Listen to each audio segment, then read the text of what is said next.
everyone, and this is me, Mariam, and also known as Mariam Data Science Wali, student at Rehan School in Online Academy in Level 1. So today we are having a new interview with a special guest. So today I am thrilled to have with us a truly multifaceted guest, a visionary interviewer, a researcher, a published author, and a magician. Please join me in welcome our guest. And thank you so much for being here today. So hi, how are you?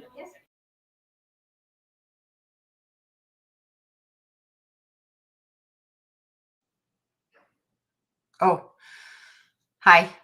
Sorry, I didn't realize I was muted. I'm good, thank you. And yourself? Okay, I am good. What about you? I'm excellent, actually. Thank you. Okay, thank you so much for giving up precious time. So let's start at the beginning. You have a search a deserved career, managing director at APLGO, DNA Drops Logins, CEO of MP Power Voice Publishing and Coaching, and a lecturer at EXP Reality. How do you manage wearing so many hats at once? And what Because inspired you to pressure search various parts? I don't have children, I only have a dog. So I don't have children, so I have more time than the regular person does, even though everybody thinks I should retire because I'm now 63 and I'm going to be 64. So they think I should retire, but so yes, you have a diverse. Oh, I'm just reading what you put. Yes, I have a publishing company, but I have people who handle all of this, right? So with publishing, I talk to the person, and then once I we have that one session, it all gets handled over to my editor, and then she takes over with almost everything. And then all I have to do is just do a little bit of sort of talking as I go along with the client. These ones, this is APL Go. So these are the lozenges, and they come like this. They're lozenges, they're candies. I do trade shows with them. And I talk to people one on one. And when they have an issue, like we have 19 different kinds. So we have the lozenges come in different spaces. So we have an anti-inflammatory, we have one for anti-pain, we have for colds and allergies, and for your lungs, we have one that will clean up your lungs. We've got one for energy, the brain, for people who are ADD, ADHD, students that are studying for even dementia as well. It's actually helped people. Then we have hormone balancers. We have heart regulators. So my friend regulates his heart and his blood pressure but it's all natural. It's 100% natural because they're made in Eastern Europe, and Eastern Europe has a lot of different standards, much higher than North America does. So there's no garbage in there. It's all clean and nice, and they're all sweetened with beetroot and molasses. So they taste amazing. And then I do real estate. Real estate, I do more in spring, summer, maybe a little bit in fall, and then winter, not so much. So I have lots of time to do other things. I also sell gold and silver coins because I think gold and silver coins are more important than money because they don't lose their value, and money loses its value as it goes along. And then I do coaching. I've been doing coaching since I was in my 20s, actually, to tell you the truth, and more seriously in my 30s. And now I'm 63. So I've been coaching for a lot of years. So I'm not going to stop that. I do workshops. I teach, I speak on stage, I have a podcast. I have a monthly summit, and I'm just starting something new in 2026, and I'm going to be putting together trade shows online and in person, and I'm opening up a non-for-profit. So yeah, just to add to my list of already crazy things. Plus, I write books, and I do writing, and I also do some speaking, and so on and so forth. So yeah, I'm busy. Okay, that's really impressive. It's inspiring to see someone embrace so many roles with such passion and clarity. So next, I noticed that you study at Yes, Harvard's Business School online and also attended Sheridan's College here in Canada. How yes. did your educational educational experiences shape your professional journey and mindset? Well, I went to college when I was young, right? When I was 19 years old. So I went, I took a retail business. I can't even remember what the course was called. Retail business management. It was 2 years. So now in Canada, they have, in Ontario, here where I live, they have made the real estate course a 2-year course in college as well. So when I took it, it was at a private school, and you had to take it a few different ways. But anyway, so I did that one a long time ago. And then I went to Europe, and I actually went to university for a year. I didn't even put that down there. And then I ended up staying in Europe for 12 years. I got married, I stayed there, and that was a lot of fun. But then the war came along, and I spent a little bit of time in the bomb shelter and decided that maybe I should go back to Canada. Right now would be a good time to go. So I did, and then I started back to work here. I don't like working for other people. I like working for myself. So I've always been an entrepreneur. I've had a couple of jobs in between, but I don't like them. I like working for myself because I like the idea of unlimited income, not when I'm specifically limited. So I've worked in banks, I've done some retail, I've always been in sales. I like people. So it's a lot of fun working with people, and that's what I do now. So yeah, but I do it for myself. Okay, wow, that's amazing. Your Oh, commitment to learning and growth really stands out. You also describe yourself as someone who happy with who you become and deeply connected with the universe. How has cultivating this mindset influenced the way you approach challenges and opportunities? Um, I think I only understood some part because it kind of cut out a little bit, but okay. So I did forget to mention the Harvard part. Sorry, I did take a course online. It was a course in leadership. I just wanted to see what Harvard had to offer. I wanted to take the negotiation course, and because negotiation is always very helpful.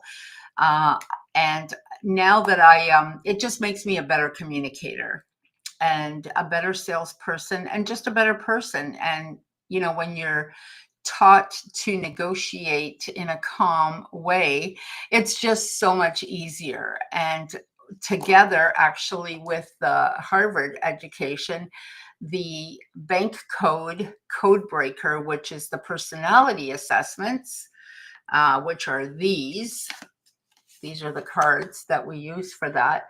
So it's similar to DISC, and there's a lot of different personality assessments out there, but they have created an entire coaching and training course for it. And I can now go into companies and train their people to communicate better, and also to just communicate more calmly. So what it does is it tells you about the 4 personalities, because we all have all 4. But some people have more of this one, some people have more of that one. And so once you understand a little bit about this personality and what they're like, then it's a lot easier for this person to understand this. It's also a lot easier for this person to understand that, and vice versa. And there's an order to it. So the first two personalities is what you are mostly. The third one is what you are when you're under stress. And that's how you react when you're under stress. And then this one is the one that you want to be the least of. So you have to kind of work on that one, because we do have to, ideally, it would be good if we were balanced in all four, but that almost never happens. So mindset has been an issue always for me. Also an interest, because I have, my father was very abusive when I was growing up in my household, and he was also bipolar. So if he wasn't on his medication, he was very difficult to deal with. So I always started reading books when I was like 15 years old, things like The Power of the Subconscious Mind. It has always interested me. So I have spent a lot of time and a lot of money traveling to different countries and taking different courses with all kinds of different people. Like Tony Robbins is just one of them. And, everybody knows him, but there's been so many different kinds. I'm also a Kundalini yoga instructor, a certified Kundalini yoga instructor here in Canada. So learning the art of meditation early in life has really helped me a lot. And just always trying to reframe a situation, when somebody says something to you, or I do a lot of investing. So if you lose some money in investments, you can cry about it, but it's not going to bring back the money. It's not going to fix anything. So you have to turn it around in your head and say, okay, well, now I learned that this maybe isn't a good idea. And this maybe is a good idea. So then you learn as you go along. It's life, right? So, and you have to keep yourself positive. Keep yourself as positive as possible. I do a lot of journaling. I have a lot of journals around me. Like, I probably am using about 8 or 9 of them right now. Each one is for something different. One is for business, one is for gratitude, one is for, self-love, one is for goals. I write goals every year. I have been writing goals since I was 17 years old. And I love goals. I think it's important to write them down. Vision boards, also very good. Whiteboards, all of that you should use, right? And just anything to keep your mind positive.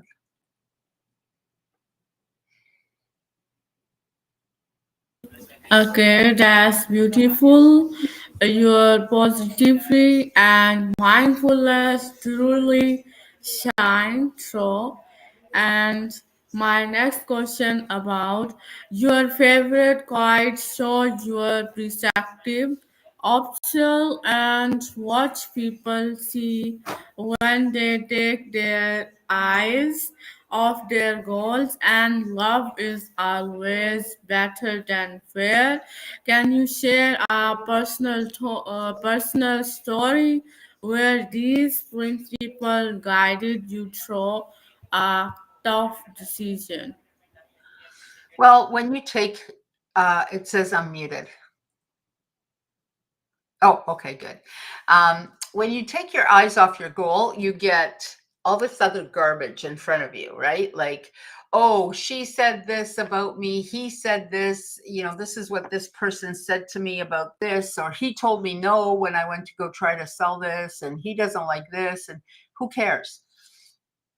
You have to clear, so when I was younger, I could hear all these voices, right? And I've taught myself to just look and stay on my own path, stay in my own lane, and worry only about me and forget about the other people, right?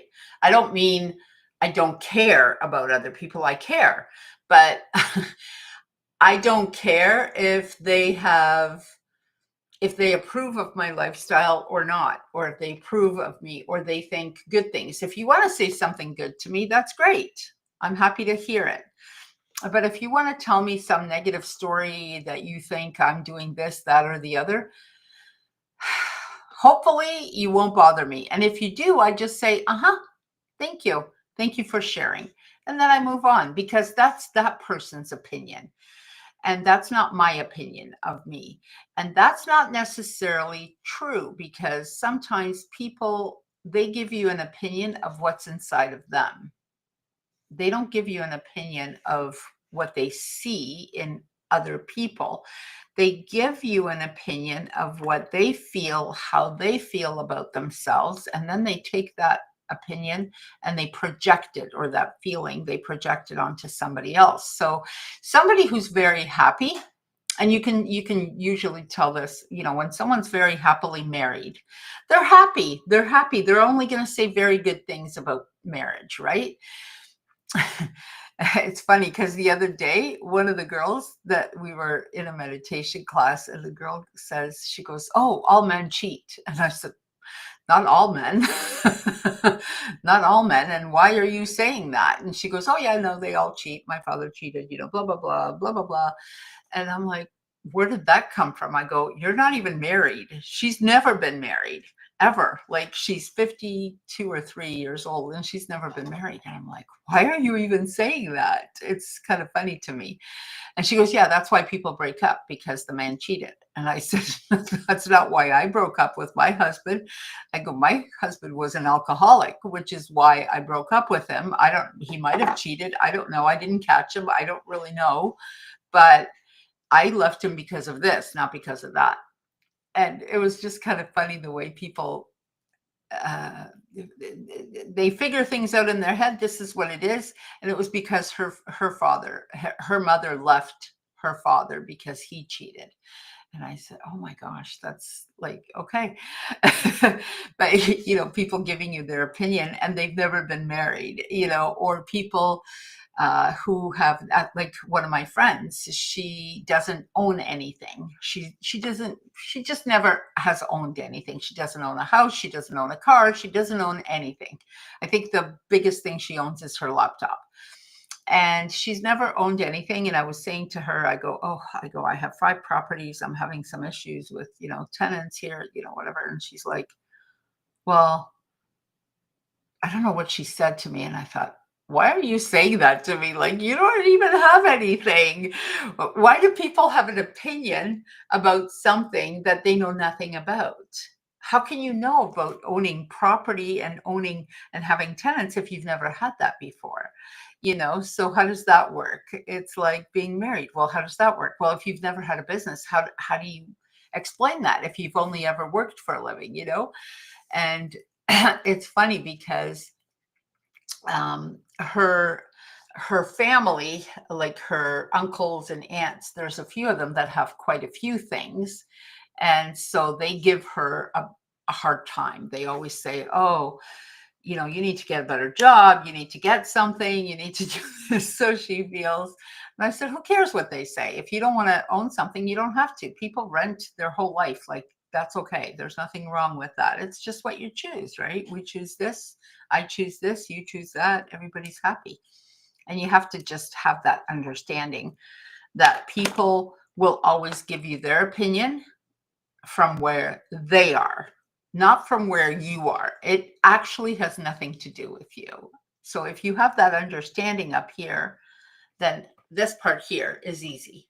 It's easy to have this, So you just have to remember, and then just take a deep breath, and then remove yourself from the conversation, because some people are just negative, and they're negative all day long. And then you have to just remove yourself from their presence, because their energy will bring you down. So I spend a lot of time, energy, and money raising my vibration. So I don't want somebody pulling me down. Okay, so what advice would you give to someone who wants to follow multiple passions and growth and grow both both personally and professionally?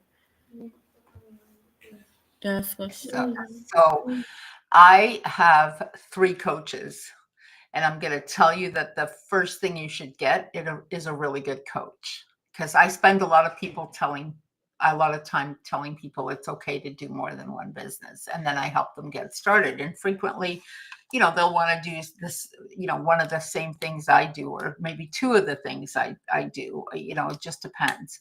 So first thing is get yourself a coach. Second, make sure you read every day. Read a little bit. If it's on Audible, that's fine. Listen. If it's a book, read one chapter at least a day minimum. And get yourself a journal and write. Write every day what you're grateful for, because even if the day has been a disaster, there's at least one thing you can find in there to be grateful for. So once you start writing what you are grateful for, your entire neurology changes. Everything in your body changes as soon as you start being grateful. It changes your energy, it changes your vibration, it changes the way you think and the way you feel.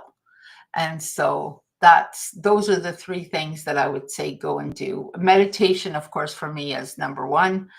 I'm a doctor of metaphysics. I'm also a reverend of metaphysics. So I meditate every day. And then some days when it's maybe not such a good day, then I meditate more. I journal more, I write more, prayer, meditation, whatever works for you, or both, a little bit of both. So that's what I recommend.